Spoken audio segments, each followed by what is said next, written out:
Nous méditons l'Évangile selon saint Luc chapitre 12 versets 54 à 59. Ma conformité au Christ. En ce temps-là, Jésus disait aux foules, « Quand vous voyez un nuage monter au couchant, vous dites aussitôt qu'il va pleuvoir, et c'est ce qui arrive.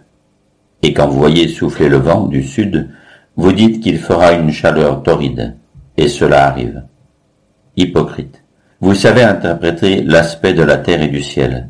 Mais ce moment-ci, pourquoi ne savez-vous pas l'interpréter? Et pourquoi aussi ne jugez-vous pas par vous-même ce qui est juste?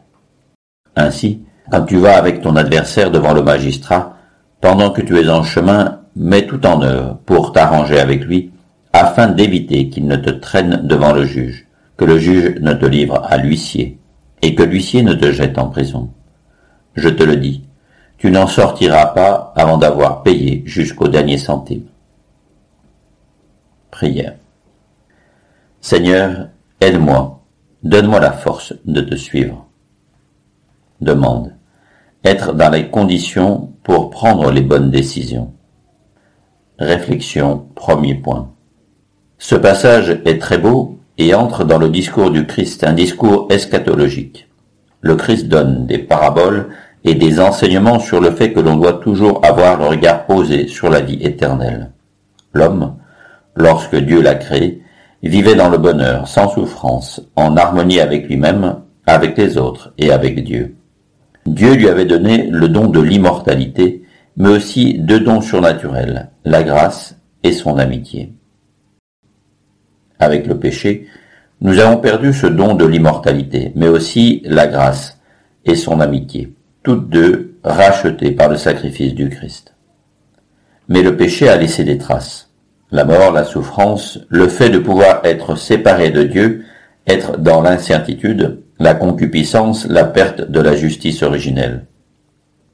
Nous savons que nous sommes faits pour l'éternité, pour être avec Dieu pour toujours. Mais combien est-ce difficile? Méditons sur cette réalité. Nous savons que nous sommes faits pour le ciel, mais maintenant, avec le péché, il nous est difficile d'être avec Dieu. Deuxième point. Un verbe clé du passage que nous venons de lire est discerner. C'est un verbe à la mode aujourd'hui. Il faut tout discerner. C'est juste, mais c'est aussi dangereux. Le discernement est nécessaire et nous l'accomplissons plusieurs fois par jour. C'est dangereux, mais c'est là où l'on se fait plus humain. Car dans le discernement, nous n'agissons pas en suivant les règles, qui sont là aussi pour nous aider, mais nous suivons notre conscience, qui doit être bien formée, car elle doit nous porter vers Dieu. Un bon discernement nous renouvelle, car la décision prise nous fait plus proches de Dieu. Et toutes les circonstances extérieures doivent être propices pour une bonne prise de décision. Le temps du discernement doit être fait avec la grâce de Dieu, dans son amitié, car sinon on risquerait de ne pas reconnaître la voix de Dieu et sa volonté. Comme en toute chose, les circonstances sont des éléments à prendre en compte pour pouvoir bien discerner. Être dans la grâce de Dieu est le premier pas pour pouvoir prendre la bonne décision.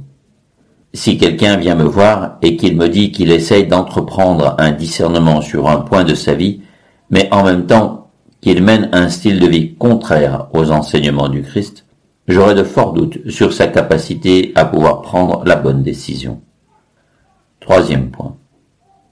Le deuxième point qui nous est présenté est de chercher la volonté de Dieu, et non pas la mienne. La volonté de Dieu ne portera toujours à être dans son amitié. Donc, si la décision que je crois devoir prendre m'écarte de mon amitié avec Jésus, ce ne sera pas la bonne décision. Le discernement est un moment de courage, mais c'est surtout un moment où je renouvelle plus fortement mon adhésion au Christ. Chaque décision que je prends doit m'amener à être plus proche de Jésus. Mon objectif est-il de faire ce dont j'ai envie? Mauvais pas. Le refrain des jésuites est « Pour le règne du Christ, pour la plus grande gloire de Dieu ». C'est ce qui doit me motiver. Mon adhésion est-elle conforme à cela? Comment est mon cœur, la source de mes motivations? Ai-je d'autres motivations qui sont plus grandes que celles-ci? Rappelons-nous que nous sommes faits pour le ciel. C'est mon objectif. Lorsque l'on fait une retraite, on s'en rappelle. Le but est de s'en rappeler tous les jours. Posons-nous aussi la question, depuis combien de temps n'ai-je pas consacré du temps au Christ? Chaque jour, mais aussi un temps prolongé comme par exemple une retraite. Si je n'ai pas participé à une retraite depuis plus de 6 mois, quelque chose ne va pas.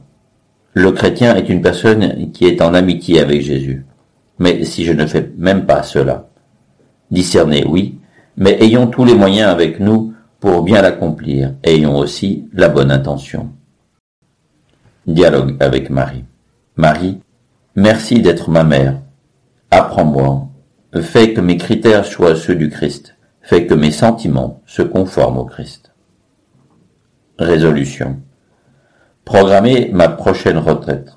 Prendre comme point d'effort aujourd'hui d'orienter mes décisions en me posant la question: cela va-t-il plaire au Christ?